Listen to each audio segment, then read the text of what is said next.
ৰাজ্যৰ বিভিন্ন প্ৰান্তত ৰাতিপুৱাৰে পৰা আৰম্ভ হৈছে দ্বিতীয় পৰ্যায়ৰ লোকসভা নিৰ্বাচন। দ্বিতীয় পৰ্যায়ৰ ভোটগ্ৰহণ দৰং ওদালগুৰি লোকসভা সমষ্টিত ভোটদান কৰিলে বিধানসভাৰ অধ্যক্ষ বিশ্বজিৎ দৈমাৰী আৰু ৰণেন্দ্ৰ নাৰ্জাৰীয়ে। তামুলপুৰ জিলাৰ হুৱাকপুৰত ভোটদান বিধানসভাৰ অধ্যক্ষ বিশ্বজিৎ দৈমাৰীৰ। পত্নীক লগত লৈ ভোটদান কৰিলে বিধানসভাৰ অধ্যক্ষ বিশ্বজিৎ দৈমাৰীয়ে। প্ৰথমবাৰৰ বাবে ভোটদান কৰা ভোটাৰক লৈ চেলফি ল'লে অধ্যক্ষ বিশ্বজিৎ দৈমাৰীয়ে। নতুন প্ৰজন্মক ভোটদান কৰিবলৈ আহ্বান দৈমাৰীৰ।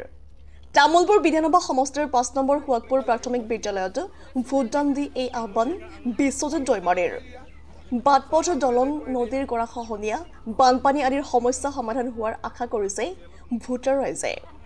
বিজেপি বিপিএফ আৰু কংগ্ৰেছ দলৰ মাজত তিনিকোণীয়া প্ৰতিদ্বন্দ্বিতা হোৱাৰ সম্ভাৱনা দৰং ওদালগুৰিত।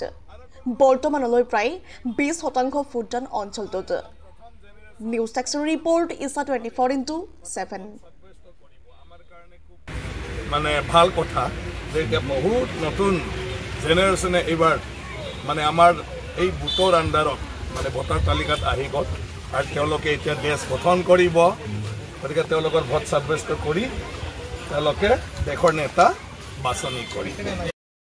মই এজন গণতন্ত্ৰ দেশৰ নাগৰিক হিচাপে আজি পৰিয়ালসহ মই আজি ভোটদান সাব্যস্ত কৰিলোঁ। ভাৰত এখন গণতান্ত্ৰিক দেশ। গণতন্ত্ৰ দেশৰ ভোটৰ অধিকাৰ মৌলিক অধিকাৰ হিচাপে স্বীকৃতি পাইছে। ইয়াৰ কাৰণে সকলো ৰাইজক মই দলে দলে মানে নিজৰ পৰিয়াল হওক মানে চবেই যাতে আহি নিজৰ ভোটদান সাব্যস্ত কৰে আৰু এখন মানে সুস্থ চৰকাৰ গঠন কৰাত যাতে সহযোগ কৰে সকলো ৰাইজক মই অনুৰোধ কৰিছোঁ আৰু শান্তি শৃংখলাৰে যাতে আজিৰ দিনটোত যাতে শেষত লাগে যে সকলো ৰাইজে যাতে ভোটদান কৰে এইখিনি অনুৰোধ ৰাখিছোঁ। দৰং ওদালগুৰি সমষ্টিত আপুনি কি আশা কৰিছে? দৰং ওদালগুৰি মই আশা কৰিছোঁ ৰাইজে গণতন্ত্ৰ দেশত ৰাইজে ৰজা ৰাইজে মালিক হয়। এতিয়া ৰাইজে ঠিক কৰি দিছে কাক সংসদ বনাব লাগে। যে মই ভাবোঁ আশা কৰিছোঁ যি সাংসদ নিৰ্বাচিত হ'ব যাতে ৰাইজে যি উদ্দেশ্যৰে ৰাইজে নাই খুবেই ভাল। মই মত সাব্যস্ত কৰিলোঁ মোৰ গাঁৱৰ প্ৰাইমাৰী স্কুলত আৰু আজি দেশৰ বাবে আমাৰ MP সকলক আজি আমি বাছনি কৰিম আমাৰ যিসকল মানে প্ৰাৰ্থী আছে।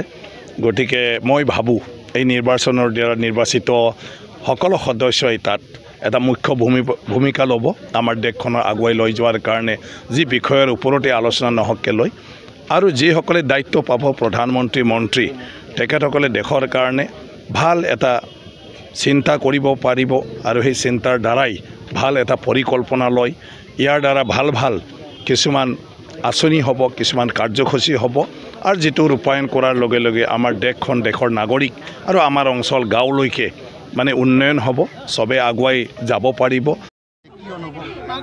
হয় এতিয়া জাষ্ট মই ভোটদান কৰিলোঁ।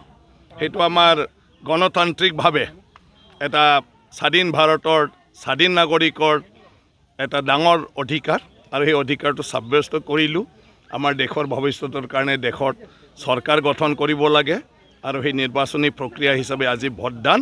গতিকে মই ভোটদান কৰিলোঁ আৰু আমাৰ যিমান নাগৰিক আছে মই সকলোকে অনুৰোধ কৰিছোঁ সকলোৱে ভোট দিব লাগে কাৰণ সেই দেশৰ ভৱিষ্যত আমাৰ সকলো জনগণৰ হাতত আৰু আমি সেই ভোটৰ দ্বাৰাই এই দেশখনৰ নেতা বাচিম চৰকাৰ বাচিম আৰু সেই চৰকাৰটোৱে আমাৰ দেশৰ কাৰণে কাম কৰিব। সেইটোৱে আমাৰ দেশৰ প্ৰক্ৰিয়া। প্ৰথম পৰ্যায়ত কিন্তু ভোটদানৰ হাৰ যথেষ্ট কম হৈছে দেশতে। গতিকে আজি কি আহ্বান জনাব আপুনি? হয় সকলোৱে ভোট দিব লাগে কাৰণ নাগৰিক হিচাপে সকলোৰে দায়িত্ব আৰু ভোটদানটোৱে গণতান্ত্ৰিক দেশৰ কাৰণে নাগৰিকৰ চবতকৈ ডাঙৰ কৰ্তব্য।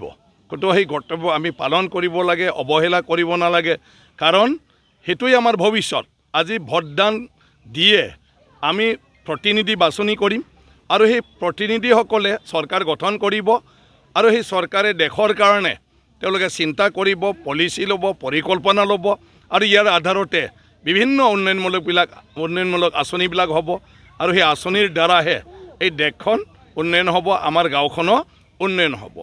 বাকী দেশখনৰ পৰিচালনা কৰাৰ ক্ষেত্ৰত বহুতো কথা আছে যে গোটেই পৃথিৱীৰ বিভিন্ন দেশৰ লগত সুসম্পৰ্ক আমাৰ দেশৰ নিৰাপত্তা আমাৰ দেশৰ অৰ্থনৈতিক অৱস্থা সেইবোৰ আগুৱাই লৈ যোৱা। গতিকে সেই গোটেইবোৰ আজি যিসকলে নিৰ্বাচিত হৈ পালে দেশত সাংসদ হিচাপে যাব তেওঁলোকে সিদ্ধান্ত ল'ব।